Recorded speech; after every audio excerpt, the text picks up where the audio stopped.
and welcome to Comics with Jose. My name is Jose. I love comics and I want to share them with you. Follow me on Twitter at Art of J Velez, Instagram at jvelez622. I share comics that I'm working on, as well as a couple doodles and drawings that I do for fun. Make sure to like, follow, and subscribe if you like this channel. Today we're going to look at Detective Comics 578. Now, this is what the original cover looks like. It is Batman Year 2, Part 4. Now, you may be wondering why I'm doing Part 4 and not Parts 1, 2, or 3. Well, the main reason I'm doing Part 4 is because this is the first issue that Todd McFarlane ever inked himself. Prior to this, McFarlane was a penciler. He'd had other people trace over his work or embellish it. And this is the first time. In this cover, you can see his signature here, but there is an inker that helped us along. But in the insides, you will notice that it looks completely different. Todd McFarlane was one of the harbingers to a new style that previously went from Jack Kirby to John Romita to Sal and John Buscema, John Byrne, Neil Adams, all these classic illustrators from comic books. Todd McFarlane was one of the very early ones to really change the mold and really make things look very different. You'll see that it is apparent. But I wanted to share what the actual cover looked like because when we go inside, it's just a minimal copy. But here we go. So this is written by Mike W. Barr. Mike W. Barr really, other than Detective Comics and prior to this, he had a run with The Outsiders and Batman and The Outsiders, which was what The Outsiders ended up becoming. He did that with Alan Davis and Jim Aparo. He really didn't do much as far as mainstream work. Mike W. Barr, although I initially believed he was British, he's actually an American from Ohio. He really didn't do a lot of mainstream work after this. I mean, he didn't end up becoming super popular or anything like that. Like Alan Moore, Chris Claremont, Neil Gaiman, or a plethora of others. He really he did Batman and the Outsiders. Um, he did The Outsiders. Those were with Alan Davis and Jim Aparo. He did the Camelot 3000, which is drawn by Brian Bolland, who did The Killing Joke. Um, and Detective. And he had a brief run with Detective Comics. This is actually his very last issue of Detective Comics before I believe Stephen Grant, or Alan Grant, takes over the next issue. Um, as I mentioned, this is Todd McFarlane's first completely penciled and inked. He was doing Hulk, and he had received a call. He always wanted to do Batman, and they called him to do the Batman Year 2, and he was drawing Hulk and went to do this before taking over Amazing Spider-Man. Um, so here we go. As I mentioned, this is part 4, so some stuff has happened. This is Joe Chill, who killed in this reality. I would say some of it's been retconned, some of it hasn't. So in this reality, Joe Chill, who killed the Waynes, Batman's parents, is still alive, and he is partnered up with Batman. and they want him to um, end up killing Batman. Part of the thing is that these is Batman is apparent, or at least pretending he's in the side of the enemies. He even uses a gun, which you would find there's a lot of images with it, but he doesn't really shoot it. But there are a couple of episodes or issues out there in this Batman Year 2 where he does have a gun. It caused a lot of shock value where Batman with a gun, because Batman does not use guns. Right off the bat, I want to if just show you one of the things here is this becomes a trope of his. If you can look at his legs, and he starts with these lines out here. This becomes Todd McFarlane, a trope of his, where he does this a lot with a lot of his characters. Um, as I mentioned, this is his first job inking, and um, he started. If you take a look, and a lot of his pencilers, what kind of got him is that he would put all this detail, which inkers sometimes would not even draw. He's a bit of a hatcher. He just throws lines anywhere. Um, and you'll notice that he doesn't always spot his blacks. Here, he does spot some blacks, but just on certain scenes or on certain things. But if you look at the people individual, by the way, this also becomes a bit of a trope. How he does the smoke, it's really cool. If you take a look, the bending, he does this a lot in a lot of his issues. The face blackened a little bit, he does that a lot as well. But going back, if you take a look in the spotting of blacks, a lot of the people you can really just see them pretty clear. He doesn't really at this time made a lot of inking. He really didn't sling it a lot. He just kind of wanted to put it in periodically. One of the things about it is the capes.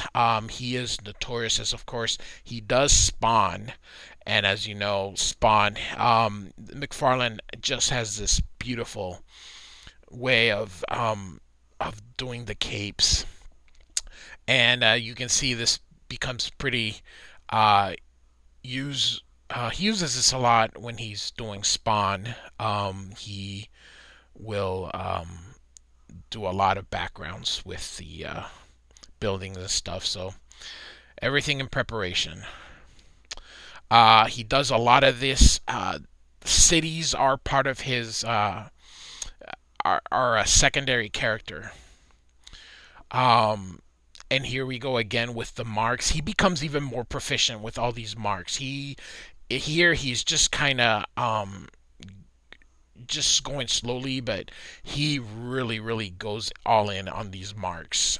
Here, not as much, but he becomes a slinger of marks. A lot of hatching that he does. So that character that we had met in the previous part is the Reaper, I believe is his name, and he's the main villain of Batman Year 2. His wife was killed, and he wants vengeance. Basically, think of the Punisher. His daughter is still alive, and she is also in this story arc. But think of the Punisher. Think of a businessman. Like if the Punisher was a businessman, the Punisher's origin is basically his family was killed and he goes out to kill bad guys. Well, so does this guy, only he doesn't use guns per se. If we go back to... no, can't. Where was it? Oh, in the cover. The cover. This is the weapon that he uses. So... just the marks. It's really what this is for. McFarlane does this a lot. He uses different ways to describe what's happening. He doesn't just show him throwing the glass. Just the glass is there falling and breaking. It's just Um, the panel borders starts to become a thing that he will start to use. Um, this is just in the original. This is in the second page. This is Leslie Tompkins. She knows Bruce Wayne is Batman. Another thing that McFarlane does, if you notice, there's no detail. He just makes it all black, and your eyes can really tell what it is. Um, Again, with just marks, not a lot of inking, just marks. He is just notorious with the marks. Um, it is so different. I mean, you just didn't see this. Everybody prior to this just drew the same way. I don't want to say the same style. Everybody has different styles, but drew the same way. McFarlane really started to get things to be different. Again, it, this, as I mentioned, this is his first job inking, so it doesn't end up. When you look at his stuff now, and you look at the peak, obviously, um, it's not as I don't want to say not as good. It's not as polished.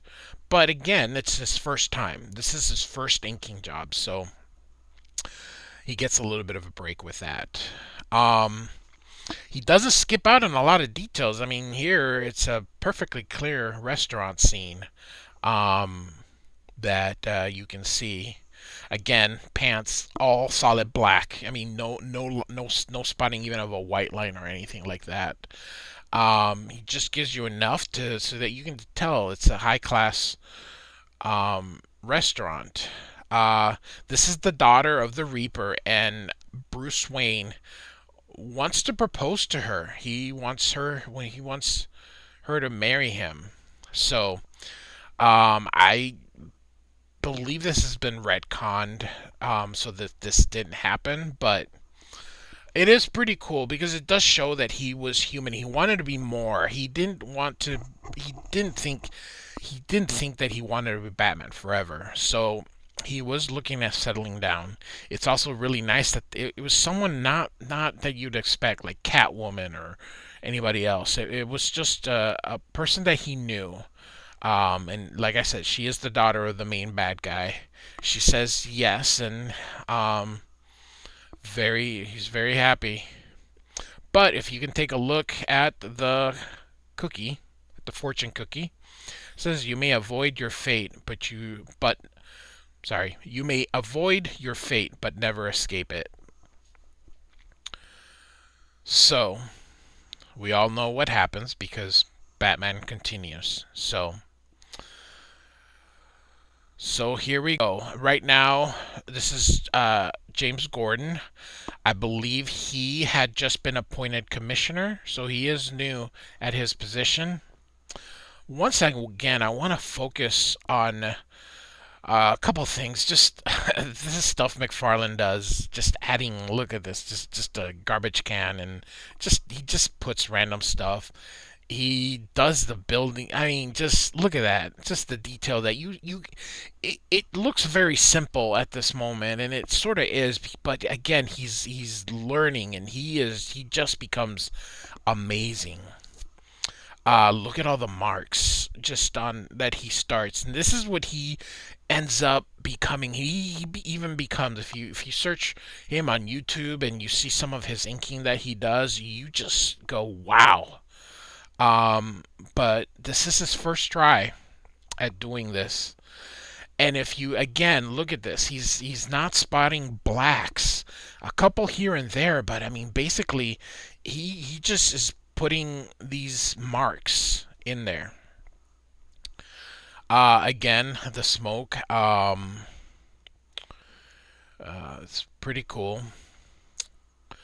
This is also something that he does. If you can tell in the shooting how it, it he becomes even more profound on it.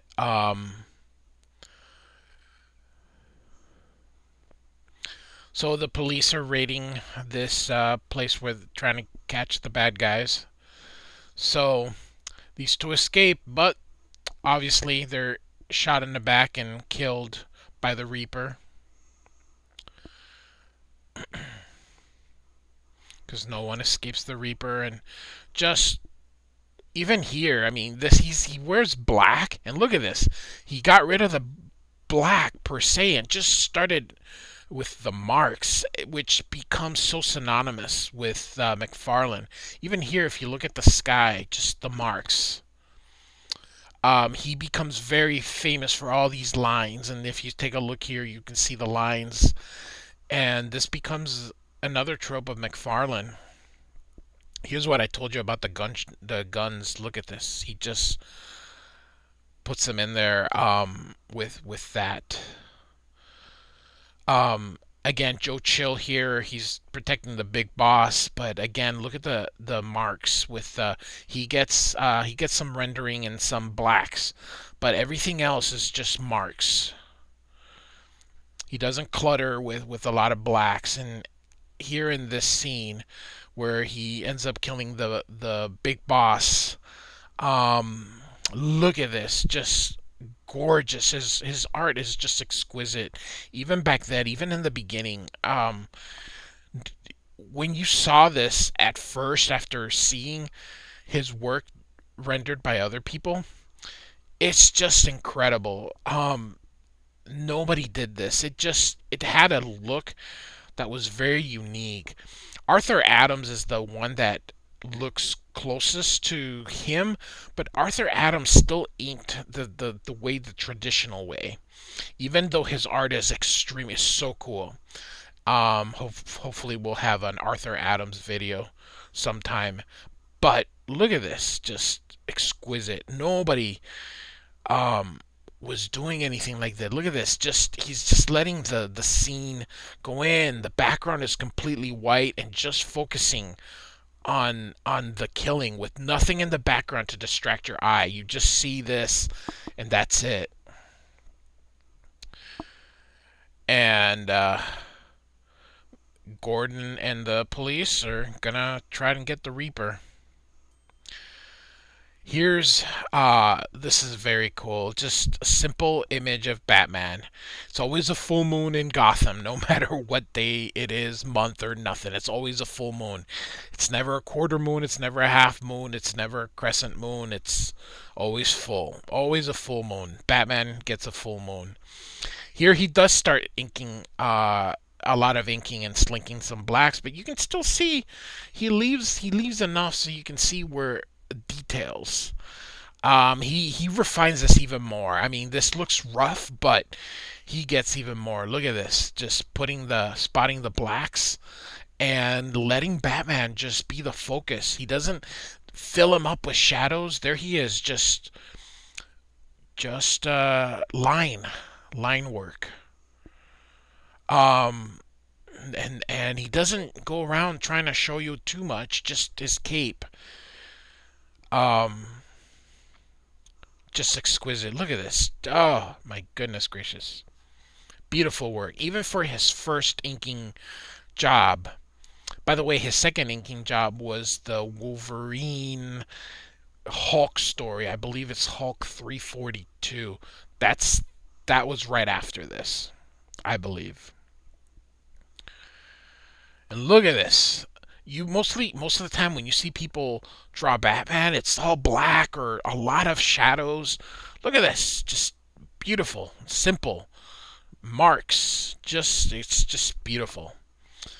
Some blacks over here, but look at this. I mean, he doesn't over render. Just wonderful. Here he gets the point across. Vehicle is stopping. Just one tire. Look at this. Just one tire. A lot of lines. These lines, it looks like he just hashed them and just quickly. But he ends up giving you beautiful, perfect straight lines. Eventually, these lines become another trope of his that he just ends up using. And here it just looks like he just started slinging them and didn't really get them super straight, but he does eventually get them straight. Again, the colorist is really doing the separation from this. He didn't really render too much. A lot of lines, which he does a lot of this too, where with the lights of the vehicle. He doesn't just give you one light. He'll do this where he will spot that other circle here. He just did it on the one side, but look at that. Um, the vehicle crashes again. Just laying down lines. He's not really slinging the ink. He is just giving you lines and creating everything by just lines, lines, lines. And lines, lines, lines. And he uses the black deliberately. But here in this scene, again, you look at the pants, it's just lines, lines, lines. No blacks, no nothing. If you look at 95% of all the comic book illustrators, it's blacks everywhere, just slinging blacks to create the image. And he does not. Now, McFarlane does eventually become a little bit more traditional, spotting more blacks, but he still does a lot of marks. Here he is. Look at this. So that he knew that the colorist would add white. So it's a bright light. So how do you indicate bright light? Just minimal marks, just enough so you can tell the shape, and it just creates an impact. Again, look at all the lines in the background. They're not straight, but he eventually, I believe, uses a ruler because they become very straight. And so here comes Batman driving the police van, and Gordon's getting out of the way, and Batman jumps out before it crashes. And if you can see here, what I think this is the first time that you're seeing it, but I mean he had it in the other ones. Batman at this time in the 1980s did have the little yellow Batman symbol that right now most people are familiar with the Frank Miller with just the bat in the chest, but back then, so DC could trademark it, they had that he had that yellow, and he had a very bright blue. His costume now is much more dark, closer, not, I wouldn't say black, but very gray, shades of gray. He doesn't really wear yellow. His belt is still yellow, but it's a more muted yellow. Here they used super bright. They basically said, why would a nighttime vigilante wear something that would shine? So it does make sense, but the utility belt still being yellow, it it doesn't look good if it's not yellow. If I don't know if anybody's ever tried to draw Batman without a yellow belt, but you really need a yellow belt. So again, um the blast. Look at that. Just I do this also when I tried. I just I McFarlane inspired me so much in how I do things. He's Walter Simonson, Todd McFarlane, Mark Silvestri, Jim Lee. But during the 80s, man, I was all in on McFarlane. I thought this cat was so cool. Still is. He's phenomenal. He doesn't draw as much, Mr. Business Guru now, but back then he just was unlike anybody else. Even here in this simple drawing, look at the cape. It just looks so cool. Look at this. Look at the capes. I mean, I don't even know how it folds. It just does. It just looks cool. It doesn't matter. I mean, yeah, it doesn't make sense, but who cares? It's just so very cool.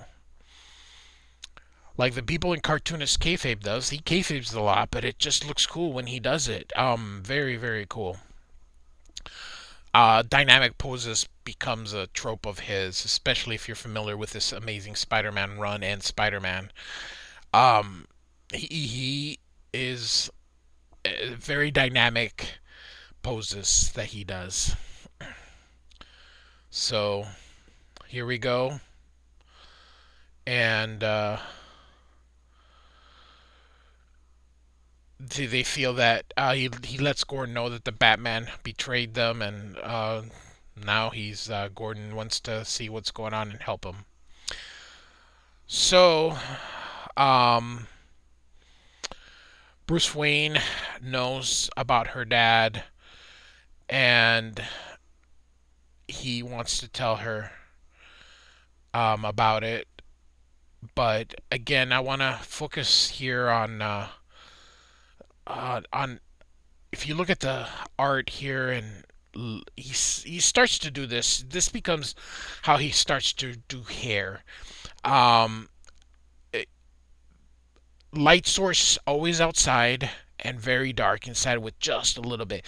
This is actually how he will sort of get to the hair in the future. I mean, look at this. I mean, it's all here if you look at it. A lot of how his mannerism, how he does the face, how he constructs it, that still hasn't changed. Even 30 years after, the mannerisms are there. You see the ear, um, how it bends here. Um, on comic books, the men tend to get the really dark features and the really dark stuff. The women just don't translate very well with a lot of ink slinging. So women tend to be drawn more feminine, more less. If you take a look, very little marks. Women don't tend to have in comic books a lot of marks. Men do. Just amazing, and you can see in this city how it's just just just you can see it there that it's coming. How he ends up revolutionizing comic books. This guy, and it's amazing. This is just the first time. This is his first, like I said, his first work where he is inking. He'd been penciling for years, but they allowed him to ink his own work, and by God, he did it. He did it well for his first time. Look at this panel. This is a very, very, very cool. I don't know. I don't know. There's just something about it. Look at the cape. This is this mannerism of his. And I told you Batman had a gun. This is actually Joe Chill's original gun. He kept it. All these years, he kept the gun that killed his parents. He wanted to use it on him, but he's Batman, and you can't have Batman killing. Batman does not kill. I believe Batman and Spider-Man are the only two characters that have never killed. Superman has killed, Wonder Woman has killed, um, but Batman and Superman I'm sorry, Batman and Spider-Man do not kill. Look at this big. I mean, like I said, he kayfabes everything. It's just so cool. Just look at this. One thing here, notice how he didn't use black. He just did this to to show darkness, and the colorist did the work. But then on the next page, here he is spotting blacks. But look at this, in here, look at he leaves a light source in here. It is nighttime, and it just this also becomes very popular during this era of just you don't draw anything, but you don't want to leave it white, so you just fill it up with lines. So again, the jacket, he renders in the jacket, but leaves everything else. He's got maybe a leather jacket that's black, and so maybe that's why he renders it. And then again, look here, no nothing. He doesn't have the face, but there's no black, just the shape. So cool. It's so different. Nobody had drawn Batman like this. Nobody. Um, Again, look at this. So obviously Gotham was meant to represent the worst of urban areas, and so that's what Gotham is. Regardless, Gotham, when you read Batman, it's never cleaned up. It's meant to represent the worst of every city. Every city has its bad parts, and Gotham is is all of it. Which I always say, well, why do these people live there? Well, you wouldn't have much stories if people didn't live there. So people live there. A lot of people live there, according to the comic book. Again, why in real life nobody would live there, but Batman is there to protect Gotham, and so Gotham is meant to represent, like I said, the worst of every city. It was the worst in New York at that time, the worst. But now it's just meant to represent the worst of every city. Worst of New York, Los Angeles, doesn't matter. Name a city. It's meant to represent the worst parts of it. And this is the area where his he Batman took him, where he killed his parents, so he wanted him to recognize that area. But before I turn the page, I just again want to show you just this beautiful. The cape just does what the cape does, and it doesn't matter. It just does. There is the thing with the lights that circle as I that he will start to do. And again with the marks, this becomes very prevalent. He starts to do a lot of marks. This he's keeping it kind of clean, and when you look at Todd McFarlane now and during his peak, man, this face would have been marks, marks, marks, marks, marks everywhere. He has marks going one way and then another way, and then and we'll see when we do one of the Amazing Spider-Mans during when I think he's the most popular. Once again, look at this smoke, and look at this. Just again, real quick, look at the gun, just the fire. But look at Batman. Look, just the way he approached the inking, just very messy, and you can still see the style that he will eventually adapt. It's all in there. Very cinematic, very cool. Here's the reveal, of course, that he is Bruce Wayne. He and look at this, just renders the face black right before he takes off his mask. Again, the marks. He didn't put the black here. He just did the line to show a little bit of darkness, but not to cover him up. He really wanted to leave the blacks for certain areas and certain things. He didn't want just the image to be covered in black. He wanted to leave a lot of room, so that's why the marks are there. He just started to do marks so he wouldn't have to spot blacks on everything. Look at this. No blacks in the costume. I mean, how many times do you look at a issue of Batman, or you look at a picture and Batman's always black, just always. And look at this. No blacks. It just does the line work. It's just amazing. Nobody does that. It's you never see this. And I don't think anybody's even done it since. Just amazing. Um the punch, he look at this, you can just tell he punched him. He just draws this thing here, not just a punch, but just boom right here also as well. As I mentioned before, look at the lines, and this becomes a huge trope of his, all these lines here. He wants to shoot him, but he doesn't, but he does get shot. Just look at this dynamic, just bang. But Bruce didn't shoot him, the Reaper did. So off we go to our showdown. Again, the cape becomes a thing of his. Todd McFarlane just gets known for capes. That is one of his things. One of his signature things are the capes. Batman, Spawn, they're just perfect on him. I wish DC would have found a way to keep him on Batman, but he ended up going to Marvel, and it's really cool. Spider-Man. I mean, you can't imagine Spider-Man without him. I mean, you can't imagine, because of Spawn, how Batman would have looked. But man, oh man, oh man, did DC miss an opportunity? Look at this, just a giant, a giant bat. There's no way his cape does that, but just the things that you can do in comic books just to create an image.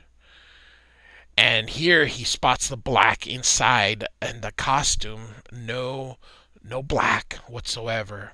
Just a little bit on the face, and the Reaper, he does all black, but then so you can see, I believe this is a scythe, a sky. I really don't know what the name is, so I do apologize for that, but it really doesn't matter. Look at this, just again, black inside, nothing, just line work, beautiful line work. And this is similar to the cover image. Look at that. It's go time. Again, no blacks. Just who does this? Nobody. Just Todd McFarlane. He can do it because he's amazing. And he's very careful. He doesn't kill him. Doesn't slit his throat. He just knows what he's doing because he's Batman. Here it's black in the buildings, but you can see he cut, so he doesn't even bring the black line to everything. He wants to make sure he leaves enough for that you can see. Most people, this part I would say he should have done the blacks all the way through, but I get it. Look at this. It looks like he's falling. You look, but the skull, but he hung on. And look at this. Just, I love this when he's in the corner and just boom. Look at the cape. Offers his hand. He decides to jump. Game over. And look at this. This is just I. There's so much to like, even at his first time. It's so much to like. Look at this beautiful image, and again, he's not even using the ruler. He does use the ruler eventually, and no blacks here. The black is on the outside. I mean, look how messy this would have looked. Black, and then he's covered in blacks. It would have looked messy. It would have looked so busy, but here it just looks so simple. And then he does the opposite. He fills them with black, but then the background you can see. So that's the key. You can't have a dark background with the dark Batman. You gotta something's gotta give. So and vice versa. If you remember here, it's black inside, white on the outside. Here it's white or light in the inside and black on the outside. It's so he's gonna take the gun and hide it in there and just and walk away. And everybody knows that her father now is the Reaper. So Bruce Wayne says, "Hey, we can go somewhere where it doesn't have to," but she feels like she has to make amends. And one of the things that in the beginning and in one of the earliest, she was going to be a nun. So here is that she's going back to the convent, and she's decided that she's going to be a nun because to make up for her father. So he understands and just leaves. And look at this, just to make sure that it's sorrow instead of just look at that. Just does the spots the blacks, which I think is so. And I love this part. Look at this. What a great storyteller he is. Shadow forms the Batman. It's just amazing. And he takes Leslie to create a free clinic and names it after his parents, and she's very proud of him. And again, it's a full moon because the moon is always full. It doesn't matter how much time has passed. The moon is full in Gotham every day, regardless of what day it is. I cannot wait to see if there's ever if I ever did a Batman story, it's going to be a crescent moon. Um, so tired of these full moons. Every issue of Batman is a full moon. So he's leaving, and she's like, he says here, "Don't worry about me, Alfred. It's getting dark, and I can always find my way in the dark." And it ends with this gorgeous, just gorgeous. It's a really simple as far as it is he's holding the rope, but the cape really sells this. Look at this, just gorgeous, gorgeous cape. And that is the end. One of the things I wanted to show you before we're done here is this is Batman 423, and this is an image that Todd did prior to, uh, I believe, while he was doing Spider-Man. So I don't believe he was ever Marvel exclusive. One of the things that has been fixed now, but it was not. If you take a look again, it's always a full moon. They missed this part of the moon, and so this part is red. That is how the cover actually came out. It has, however, in subsequent reprints and subsequent images, they have fixed this, but back then they had not. Here's what I told you. If you take a look at the lines. Just all these marks. No feet. I mean, I have no idea how he's dangling, but it just beautiful, beautiful work. So this came, I believe, like 3 years later from the issue we were looking at. So this was during his peak. This his signature is just normally not like this, but he did this like this for the Batman. So anyway, I hope you enjoyed it. Like and subscribe. Thank you. Bye.